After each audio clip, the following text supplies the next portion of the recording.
So I'm sitting in there in the holding place, handcuffed to a bar, and they run my fingerprints, do all this stuff, and then they let me go.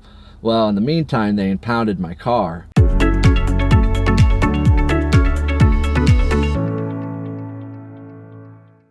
Welcome back to another episode of Life, Recovery, and the Pursuit of Sanity.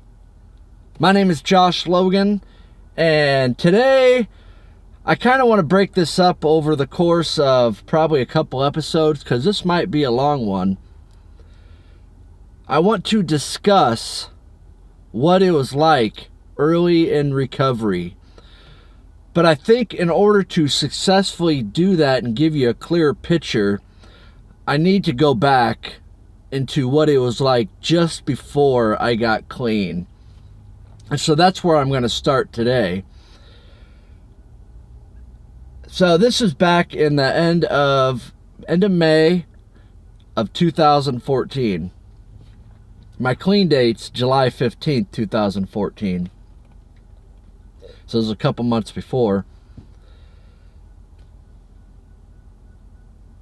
I was in bad shape. I mean, I was using a whole lot of drugs.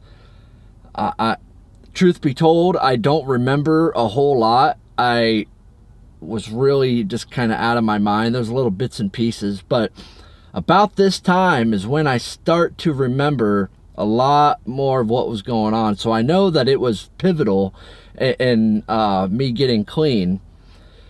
So I'd gotten caught stealing at a Walmart in Nixa, Missouri. And I was with this girl, if you want to call her my girlfriend, whatever, I don't really know. I was with the girl, and to really kind of like paint a better picture of what was going on, I had talked to my wife shortly before that, and I said, I don't want to try to make this work anymore. I want to pursue this relationship with, her name was Renee. And so that was, and I think really what was going on was I knew I was in bad shape, and I was just trying to push Stephanie away as far as I could. And I didn't really realize what was going on. This is all kind of, this is just happening. So we're at Walmart and I get caught stealing. And the funny thing about this whole thing is I had money. I had money to pay for everything that I had stolen, but decided I was going to steal it. And then I was stupid. I got caught. They called the police. The police came. And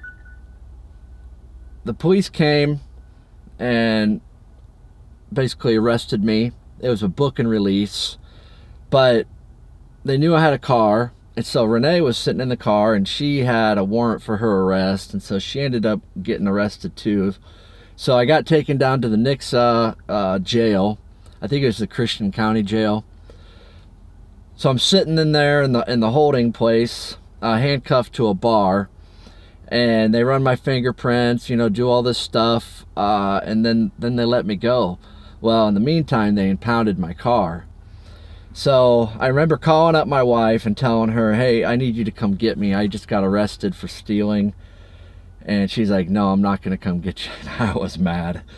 Oh my gosh, I was really mad. And I wasn't a kind person when I was mad either. So some mean things were said.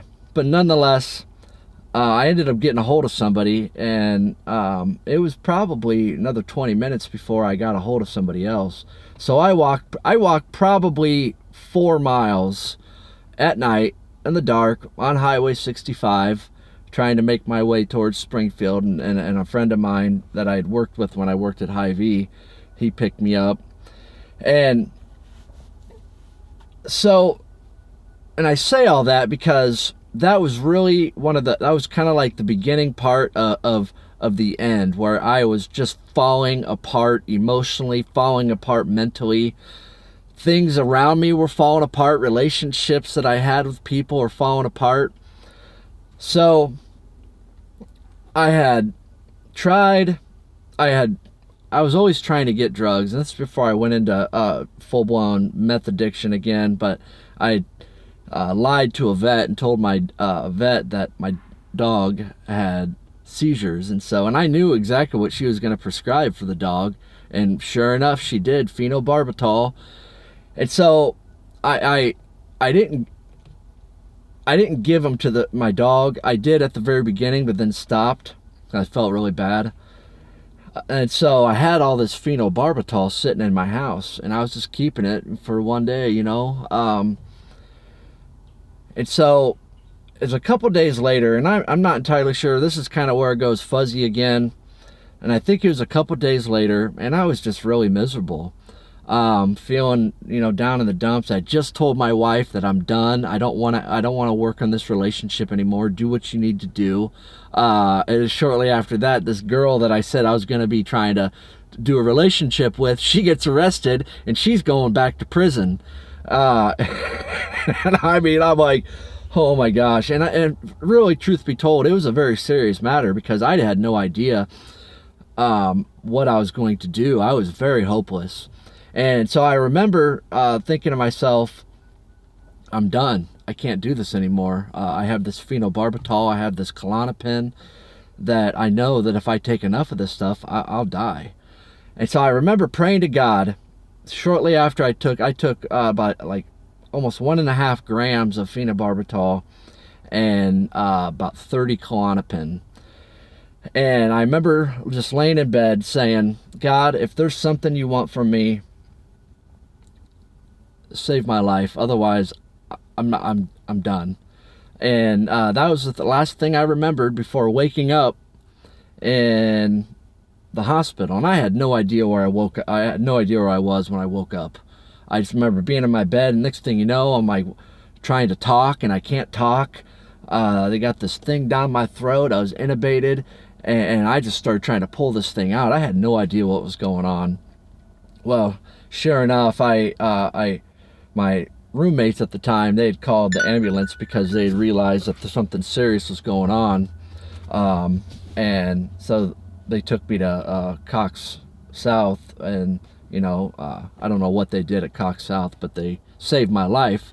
And really, it was God saving my life. So I spent 7 days in Cox South under suicide watch. And then I spent another 3 days in Cox North in the psych unit. And when I got out, I really did. I thought, man, this is it. I'm done. I can't do this any longer. This is out of control. So let me backtrack just a little bit. When I was in Cox South, I had gotten a staph infection, and I got MRSA from the staph infection. I don't know if you can see, but there's kind of a scar right here. So anyway, that's going to come into play a little bit later. And so I really did try to stay clean. And I had these roommates in, and so I think I went 2 days staying clean, and then I just couldn't do it anymore. Nathan had decided that, you know, it was time to get high, and so that's what we did. We went out and made ourselves some methamphetamine, and it was crazy how that all worked, though, because I think that was a Thursday that we got high. Well, so that Saturday, I'm sitting in my kitchen, and he goes off with his woman, and I had no idea what was going on. I was Pyrexing some stuff in my kitchen, and all I see with these red and blue cherries just lighting up in my window, and I thought, oh man, this is over. I'm done. I mean, I like shoved it all into the sink, turned on the water, got down, crawled around the whole entire house. This is the craziness of this whole thing. I'm crawling around this whole entire house, picking up everything, putting it where I think it needs to go, putting it up in the attic, and they didn't come in. And I thought, oh, what the heck is going on? Well, finally, Heather comes in, and the police go away, and what had happened was Nathan was driving his truck and didn't have a license plate. And so they pulled him over for that. Well, they just happened to pull him over in my driveway. Well, I guess he had a warrant for his arrest or something like that. So he goes off. He goes off to jail. And I had a couple people in my house other than that. And I'm like, oh my gosh. And it just kept going downhill from there. So I tell this, I can't even remember the kid's name. He was out of his mind. He left. The other person left. So it was just me and Heather in there, and she's all down and depressed, and so she ended up leaving. It was kind of an act of God. Somebody got a hold of her and said, hey, I'm doing some flea markets down in Texas and Louisiana and all that stuff. I want you to come. And she was like, what do you think? I'm like, that sounds like a good idea. So she took off. So here I am all alone. And I tried. I really did try. The next little bit, it's still kind of a blur because after everybody left, I started kind of functioning on a solo. I was just doing everything, all on my own. I was making my own meth. I was getting high. I was just making it by.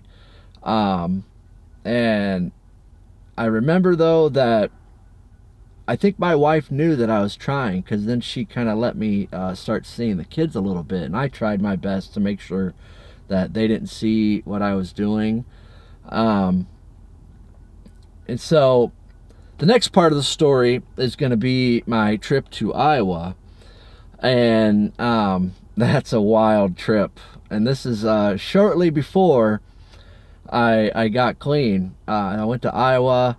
The end of June, the beginning of July. So remember, my clean date's July 15th. And actually, the true clean date, the last day I ever used drugs or any other mind-altering substance, was July 13th. But I decided that, it took me a while to come down from all the junk that I'd put in my body, that I was going to say July 15th, because that was really when things started changing, and that was when all that crap was out of my system. And so I really enjoyed talking about this. Sometimes this stuff makes me uncomfortable, but if my goal is to help somebody, so that that you're not alone, that there are other people that have gone through crazy stuff and they have come out on the other side successful. They have come out with good results.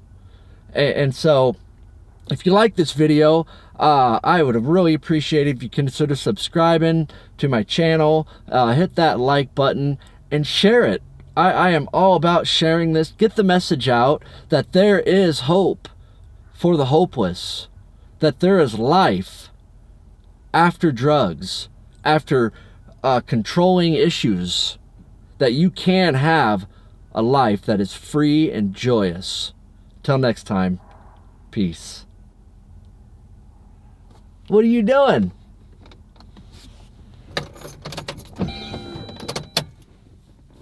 What are you doing? You crazy cat.